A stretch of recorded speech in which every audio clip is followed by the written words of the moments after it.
Jesus also called this place within us the river of life. So as we breathe, allow ourselves to feel this flow of life energy that moves through us and around us as us.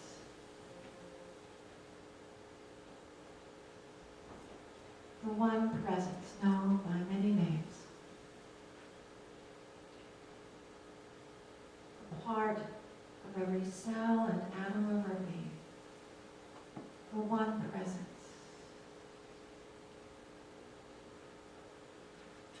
The energy of peace. The energy of love.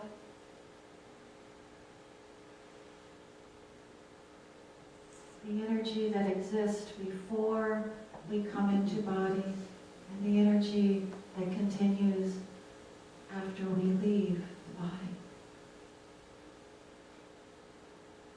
We are part of the great unfolding one presence, the great unfolding of life, consciousness, multiverses of life. Multiverses, multi-dimensions, unfolding and moving through us and around us and as us. Breathe, breathe, breathe.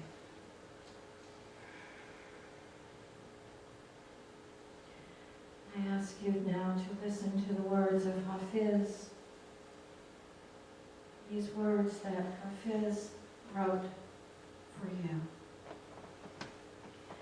One day the sun admitted, I am just a shadow.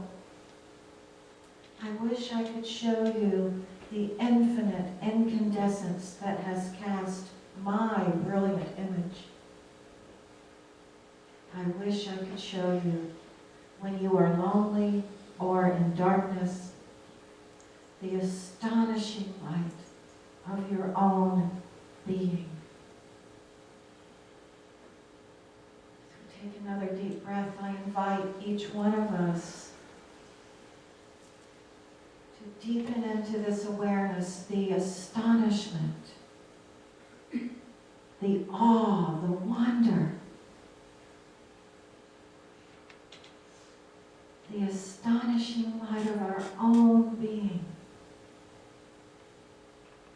And if we are feeling this morning in darkness or in sorrow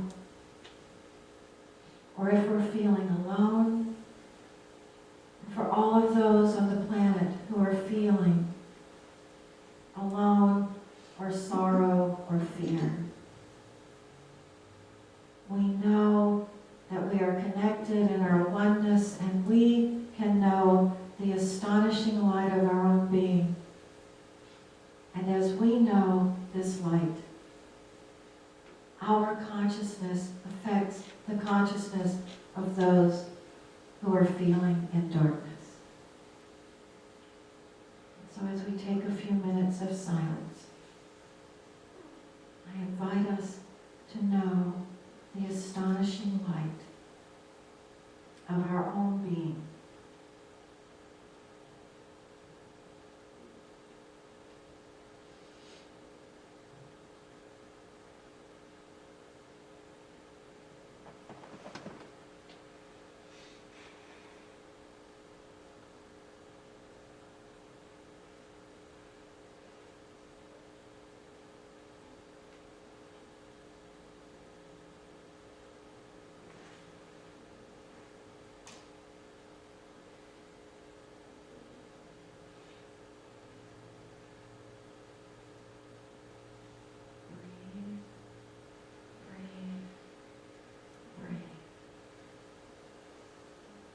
Right here where we are, like the song says.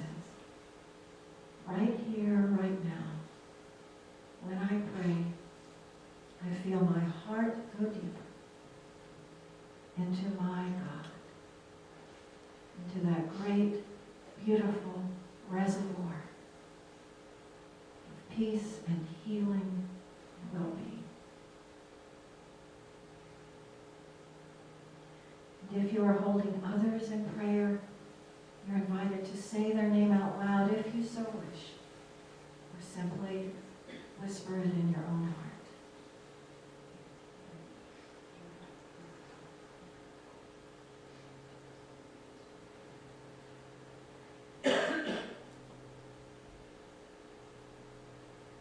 Continue to hold our world in consciousness of prayer. All life on this planet, four-leggeds, two-leggeds, winged ones, finned ones, the mineral kingdom, the mountains, the rivers, the oceans, the creeks, the marshes, the air. We hold all life in our heart this morning.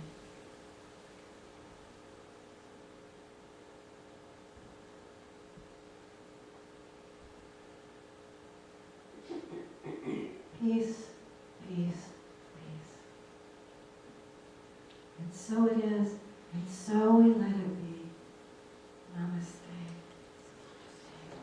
And turn to the person right next to you and say, I see the astonishing light of your being.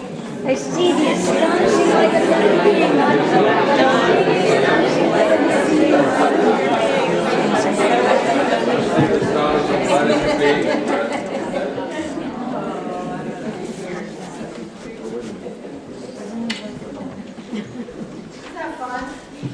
So then, the next time somebody approaches you and they're not happy with something you've said or done, or maybe you just don't look right, and something sets them off, and a button gets pushed, and if you really want to push their button, say, I see the astonishing light of your being.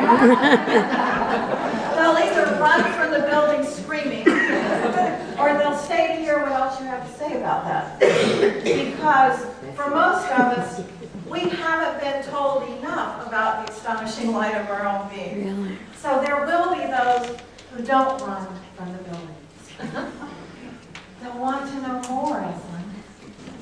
They'll want to know, what do you mean you see the astonishing light of my being? They'll want to know more. I promise you. Your soul needed to hear that? Well, you and I, this is the reason we came to church today. So that we could remind each other of just this. Now, there is a book that some of us are reading, and the topic for today's message comes from this book. And I changed the title a little bit because I like Tina Turner and I like her song. So I just, instead of what's love got to do with it, what's suffering got to do with waking up? what has suffering got to do with waking up? Wait a minute. I thought when I gave my heart to God, when I answered the call and said yes to moving throughout the world and being a light and being a teacher and a healer like all of us have done and being a visionary, I didn't think there'd be any suffering anymore. I thought when you chose door number 3, the door that said, enlightenment, awakening, that there wouldn't be any more suffering. Did y'all think that too? Surprise! So there must be something else I need to understand about this. Years ago, when I thought I was being very spiritual, I read a book called The Dark Night of the Soul by St. John of the Cross. I mean, he got to be St. John of the Cross because he wrote about suffering. So if you want to write a book on suffering, you can be St. Janice of the suffering world. Yeah. So we can all be saints and write our own books about suffering because haven't we done it? Have any of you in here suffered? Yes. Are you from the same planet I'm from? Okay. So this book is causing quite a stir in my household, I can tell you that. I am, at the same time, thrilled that he wrote the book and annoyed that he wrote the book. I've got both going on at the same time. This is what the masses are reading right now. This is what the people who read books on the New York Times bestseller, they're reading this book. And I saw him on the Bill Maher show, and I thought there was going to be a riot because the panel got so upset with him. The subtitle is A Guide to Spirituality Without Religion.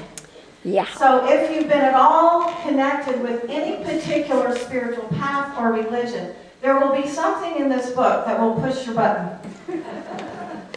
But here's the wonderful conversation that's going on, not just with this book, but with many ideas in the world right now.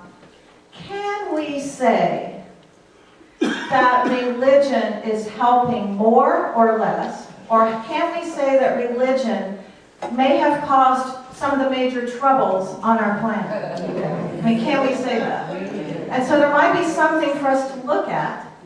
But the idea that whenever humankind gets hold of something and fiddles with it, there's going to be some consequences that will cause some suffering. Yeah.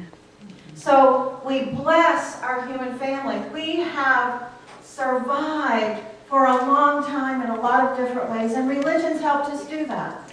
So we're not religion bashing. We're just saying, in evolving of consciousness, we're going to see some things differently than maybe we would have 10 or 20 years ago or 20 decades ago.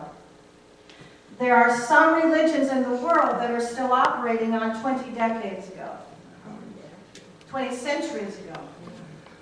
Okay, so if you have the feeling that we're religion bashing, please take a deep breath and know we're not doing that. What we are asking is there another way to view the world that will not create further suffering for our human family? So let me read to you a little bit from this author. By the way, they're doing this book in the Sunday Morning Circle that Susan and Lesta Sue lead. So if you're interested in this book, they're talking about it down there Sunday mornings, 9:30, 10:30. So this author, Sam Harris, I blocked his name out. Okay, Sam Harris, he says this, the truth of suffering. I am sitting in a coffee shop in Midtown Manhattan drinking exactly what I want, coffee. Eating exactly what I want, a cookie. And doing exactly what I want, writing this book. It is a beautiful fall day and many of the people passing by on the sidewalk appear to radiate good fortune from their pores. Several are so physically attractive that I'm beginning to wonder whether Photoshop can now be applied to the human body. Up and down this street and for a mile in each direction, stores sell jewelry, art, and clothing that not even 1% of humanity can hope to purchase. We'll take a deep breath on that. Okay. So, what did the Buddha mean when he spoke of the unsatisfactoriness or dukkha, D-U-K-K-A, D-U-K-K-H-A, of life. What was he meaning, Buddha, when he spoke of this dissatisfaction with life? Was he referring merely to the poor and the hungry? Or are these rich and beautiful people suffering even now? Of course, suffering is all around us. Even here, where everything appears to be going well for the moment. But more subtle forms of suffering can be found even among people who seem to have every reason to be satisfied in the present. And for the most part, most of the world thinks that America has it pretty good. So why are we suffering? Although wealth and fame can secure many forms of pleasure, few of us have any illusions that they guarantee happiness. Anyone who owns a television or reads the newspaper has seen movie stars, politicians, professional athletes, and other celebrities ricochet from marriage to marriage and from scandal to scandal. To learn that a young, attractive, talented, and successful person is nevertheless addicted to drugs or clinically depressed is to be given almost no cause for surprise because we hear it so much. Even for extraordinarily lucky people, life can be difficult. Everybody with me so far? Mm-hmm. And then he says this, and this is the crux of the whole thing. And when we look at what makes this suffering, we see that we are all prisoners of our thoughts. Now, right now, somebody's thinking, well, yeah, but what about the suffering of people who are starving? And what about the people who are being controlled by terrorists and people overtaking their lands? And so let's take a deep breath. In my perspective of the world, we take embodiment more than once.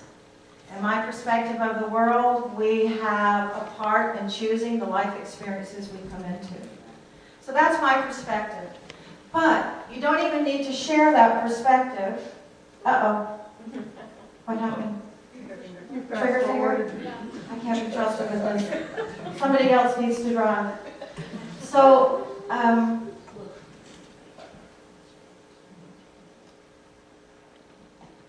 find your spot, hobby. So let's talk about some people who we might define as suffering. And they're a group of women, 200 to be exact, who are living in the Ukraine, in Chernobyl.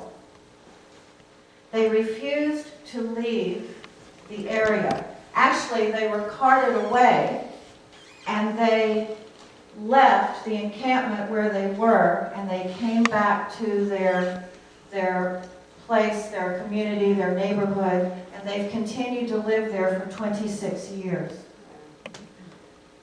In a place where the soil is so heavily contaminated that with all the tests, their bodies show heavy contamination of radiation, their food, the pigs that they grow for food, everything's contaminated with radiation. Now, here's the interesting thing about this story. They're really great pictures, too.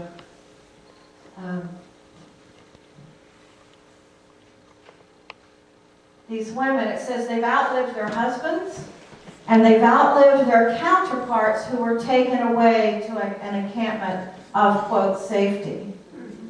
That's significant. They came back to their village. They still hold vigil for the people who lost their lives in the Chernobyl explosion.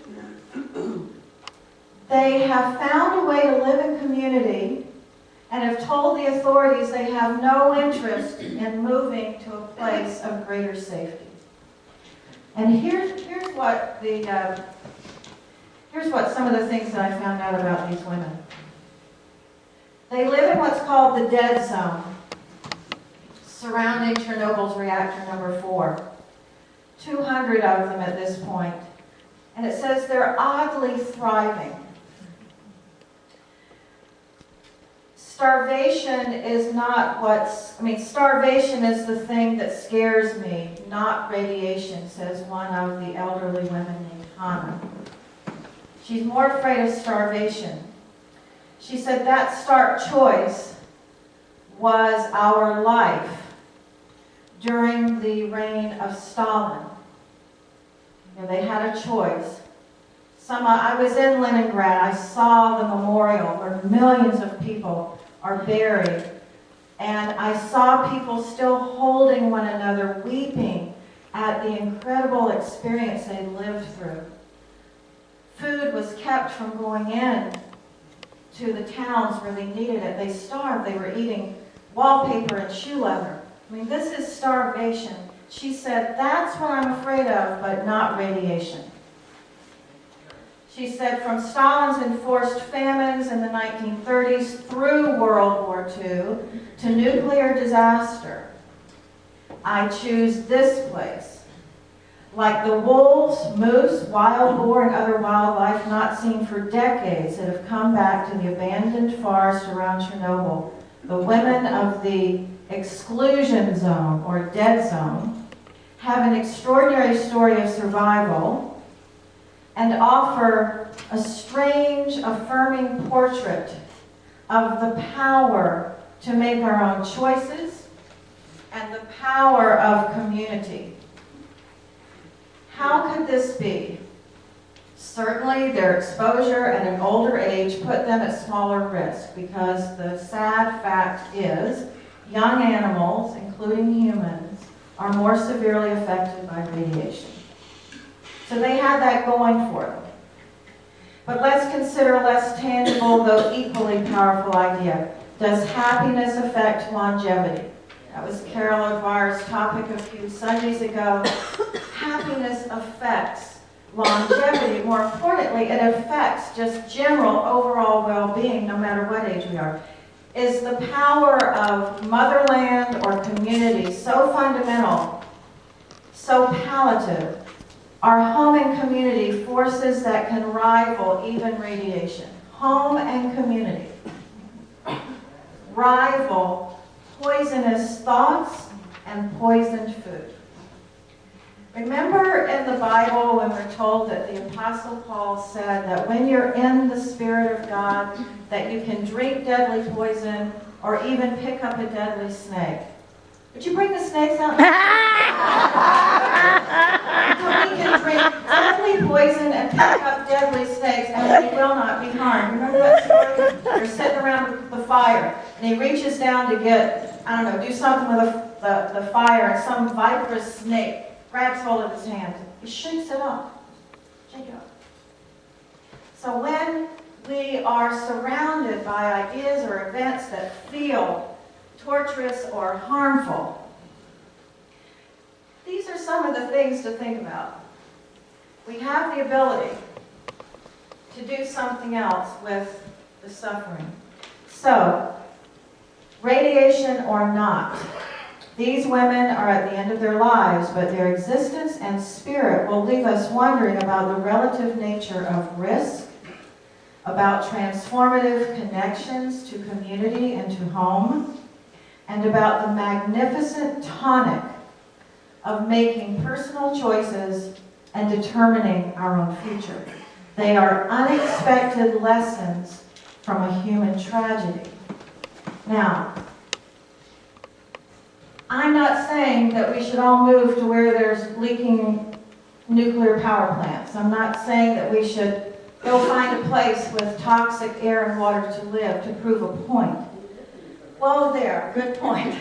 She said we do live in toxic air with toxic. So let's take a deep breath.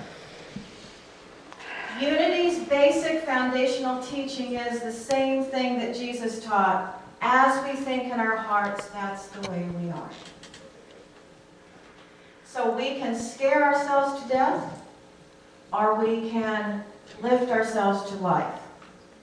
And we have, in my perspective, the ability to create what I'm still calling miracles, in that we can have an effect with our thoughts and our prayers and our expectations, we can have an impact on what happens to the soil and the water, the land, the air, our bodies, Amen. our food.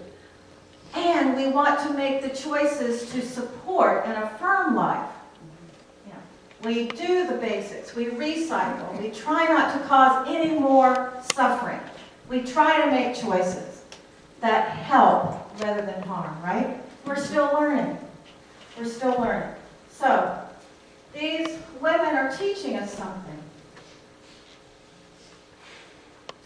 Eckhart Tolle said, Buddhists have always known it, and physicists now confirm it. Nothing that happens is an isolated event. It only appears to be. The more we judge and label it, the more we isolate it. The wholeness of life becomes fragmented through our thinking, yet the totality of life has brought the event about. It is a part of the web of interconnectedness that is the cosmos. When we look around the world and what's happening, we can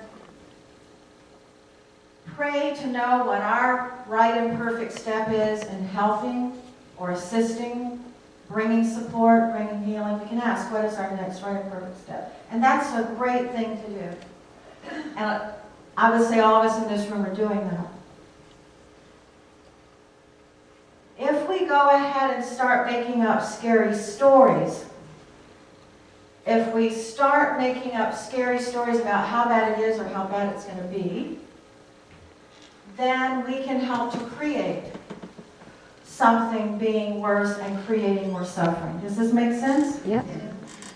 So we are in charge of our thoughts. We have choice about that. So these women, they could have said, no, we're not going to go there. We're not going to live there. We're going to kill ourselves instead.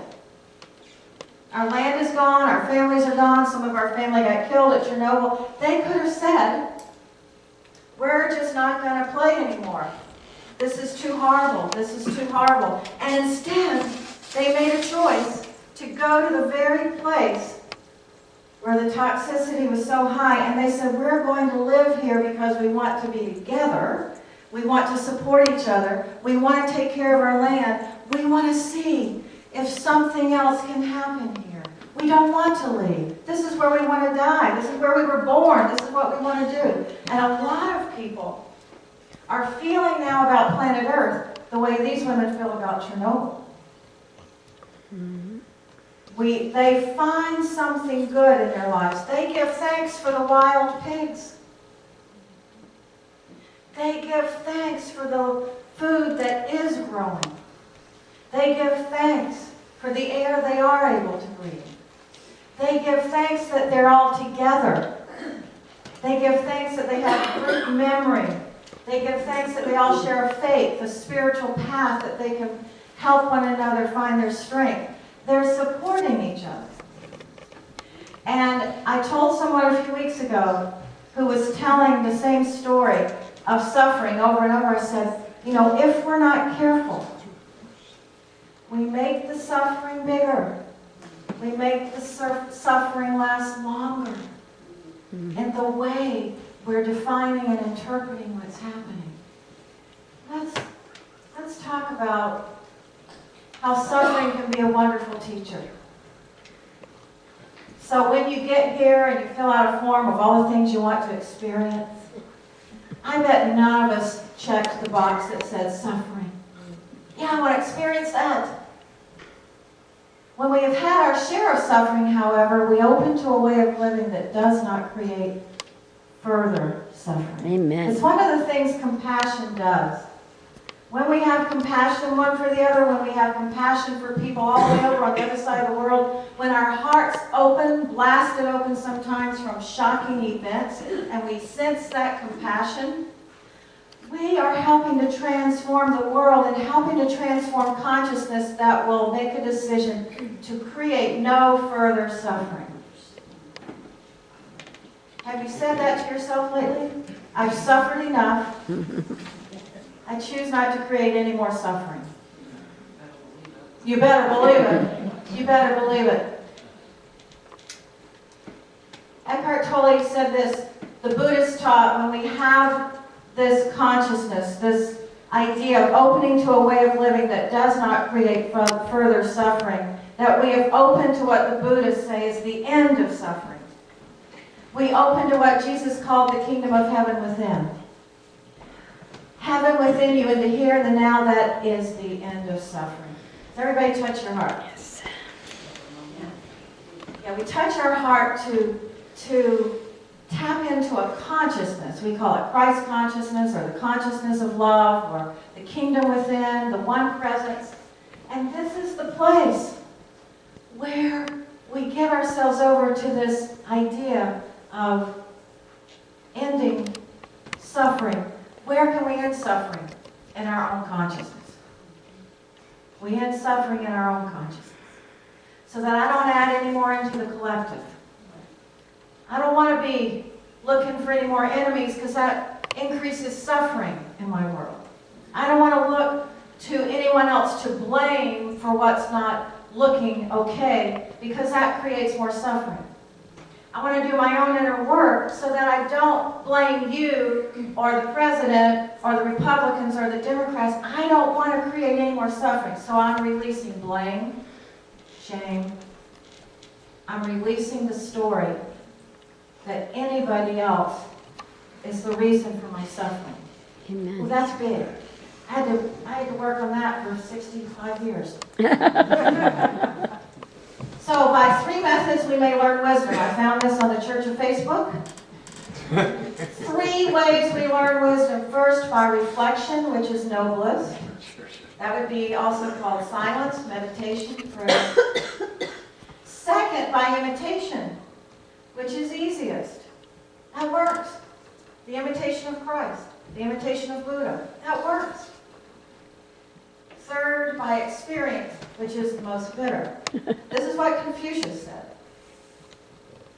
Here's what I have to say about that.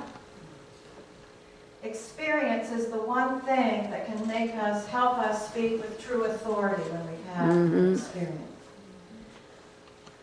When someone comes into my office, they've had an experience that maybe I haven't had, I will pray to have the compassion to tap into what did that feel like? What does that feel like? And I also run through my list of people I know who may have had a similar experience, and I connect to people. Nothing speaks louder than personal experience. So, what shall we choose? Reflection, imitation, or experience? All of them. Life. So, I'm going to skip this one and move on to Brother Richard. So, some of us went to the memorial yesterday in Wilmington, and Richard Levy, Unity Minister for 36 years, he said, I've had it, I'm done now. He was 36 years in Unity Ministry, but he taught unity, he taught oneness, he taught Course in Miracles, he taught Vipassana meditation. He mainly taught this. We're in the world to love and be loved. We're in the world to be loved. And it reminds me of Charlene has captured a phrase that a lot of us are saying around here. Charlene, we can give her direct credit for the quote. She said, I love us. Now think about that. I love us. And it's lovely for the people right in front of you and in this room. Now apply it to the world. Now apply it to the world leaders. Now apply it to all the others in the world that you may or may not be in agreement with. I love us. And then Susan arrives back from India and she says, I'm in love. I am in the energy of love. I'm in the consciousness of love. I get it. I'm in this consciousness of love. Something that we fall into, something that we often want to get out of. I'm not talking about the romantic, I'll like you if you like me. I'm talking about the consciousness of love. We are in love. Amen. That's a place where suffering diminishes. We begin to trust universal presence, knows more about what's going on than maybe we do in our little personalities. And when something looks like a tragedy, like Chernobyl, I can tell you we're going to be learning from this for a long, long time. The power within humankind's heart to live in a place where we're not supposed to be able to continue living. Because love has taken over. Caring has taken over. Community has taken over. Together in hardship creates a bond that helps people to survive, but ultimately to thrive. So, if I get stuck on defining how bad something is, I'm not likely to see the curative that's already present in the hurtful event.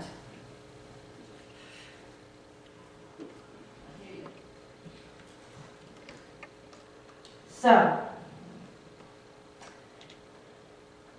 when Richard got the diagnosis of the bone cancer, many of us were still reeling in the Unity community about Sky St. John leaving his body from the Unity of Hawaii.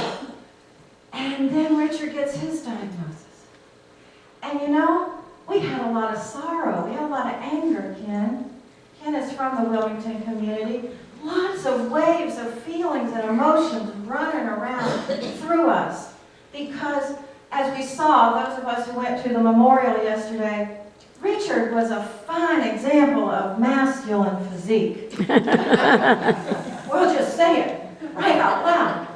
And they show clips from when he was 42 and his daughter sent his picture into the Maury Povich show, and he was on a show called, what was it, Looking for Hunks or Searching for Hunks, Hunk of the Year, something.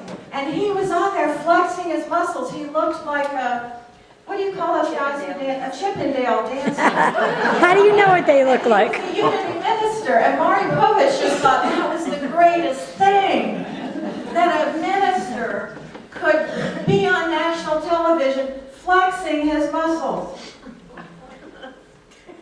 And all of us who knew Richard knew that his working out was very important to him. His muscles were very important to him. He loved his physical form. And within 5 months, he watched his physical form diminish, diminish, diminish. The greatest surrender. And he could have done so much suffering around that. And yes, there were days when he suffered. They were very few and very brief and very quick. Because he's been practicing this stuff we're talking about at least 36 years, if not longer. Of course longer. Lifetime after lifetime. He chose to move into the grace of surrender rather than living the last days of his physical life in suffering and resistance. He showed us about conscious release, conscious dying, letting go. But we can apply that grace to any part of our lives. What is it we want to let go of? How long do we want the suffering to last? How long shall I be mad at that person who did that thing to me 45 years ago? How long shall I suffer so that they'll suffer? How long shall I hold this anger in my heart toward them who probably don't even have a clue that I'm still angry from 45 years ago? We are truly an insane race sometimes. We're constantly designing and redesigning ourselves. It's called evolution. We're constantly curious. We, as a species, but also any life form, we're constantly paying attention to what makes us comfortable or uncomfortable, what feels right and what feels off. And we go towards that helps us to expand our bodies, our DNA, and our consciousness. We're constantly redesigning ourselves.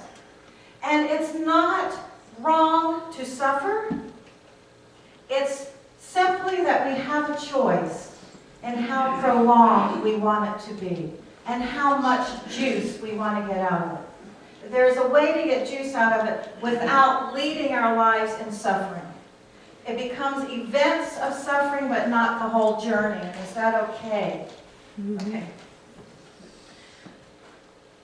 I told you I'm going to end right now because, right after I tell this story.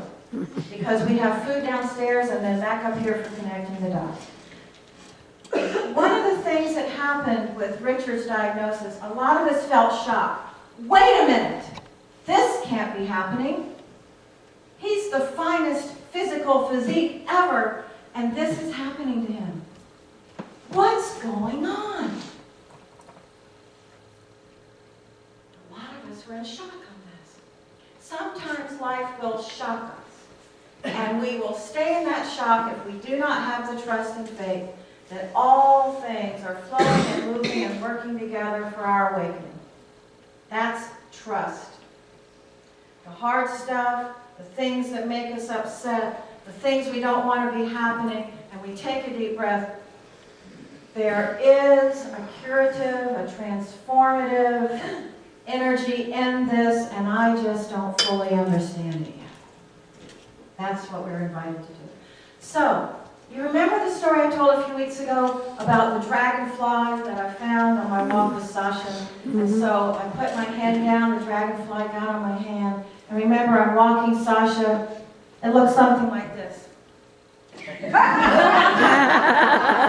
I'm sure my neighbors thought, yeah, that's that woman, you know. Yeah. Well, I took the dragonfly home and I said, well, you know, I have to go in and get dressed now, but here, climb onto this bush. And so the dragonfly climbed under the bush, and the dragonfly lifted up and circled around and flew. It was so happy, ecstatic, so happy, and then swooped out of the sky, a crow, boom. What? I didn't tell that part of the story a few weeks ago. My dragonfly magic. And suddenly, the crow had a meal to take home to its babies. And as John reminded me the other night, the dragonfly was at the end of its life cycle. He said, so you participated in this dragonfly having one last, like, woo! And then, bam, changed form. Bam, changed form. Bam, changed form. And you and I have done it millions of times. Bam, changed form. Bam, changed form. Here we are again in this form. And then John told a story that not too long ago, a dove flew into their sliding glass door, bam, onto the ground, and suddenly a hawk swoops down and gets that dove and takes that dove home for its baby. What? Bam! We can suffer, we can make it wrong, or we can participate in the flow and the unfolding of consciousness. That's all we're doing. That's what we're doing. We're participating in the unfolding of wholeness in human consciousness. That's what we're doing. Things will happen. Boom! Diagnosis. Boom! Relationship ends. Boom! Economy goes south. Well, we shouldn't say that anymore because we're living in south. The economy goes boom! Do you know what I'm talking about? Mm-hmm. And we get angry, and we shout, and we yell, and maybe we stomp our feet. Maybe we even throw something. Maybe we even say the F word. No. And you know what a lot of us do? When the boom happens, we stop our spiritual practice. Are you kidding me? That's when we need to do our spiritual practice. But boom! I'm not going to meditate or pray anymore, and I'm certainly not going to Unity. I'm certainly not going to see any of my community. I want to isolate. I want to be mad. Well, of course we will do some of that. I'm just saying, don't prolong it. Let it work for you. Go into silence. You can call depression silence if you want. Do what it takes. Make the phone call. Read the book. But no, there's something. There's a curative. There's a transformation happening within the event. Boom. Boom. So the next time it happens, heart surgery, boom. Loss of job, boom. Disappointment in a friendship, boom. Next time it happens, ask, what is the transformative essence of this? What is it in this event that helps me wake up and be present to the divine within? So let's take a deep breath. We're going to end now because we've got other stuff to do. Right now, boom. Right now, we're going to make a commitment to be present to those moments where the universe says, turn, turn, turn within to this incredible, astonishing light of your own being. Right here, right now, in this moment, with this event happening, turn to the transformative presence within you and within this event. And we're going to diminish the suffering in the world and in our lives. And so it is, and so we let it be. Namaste.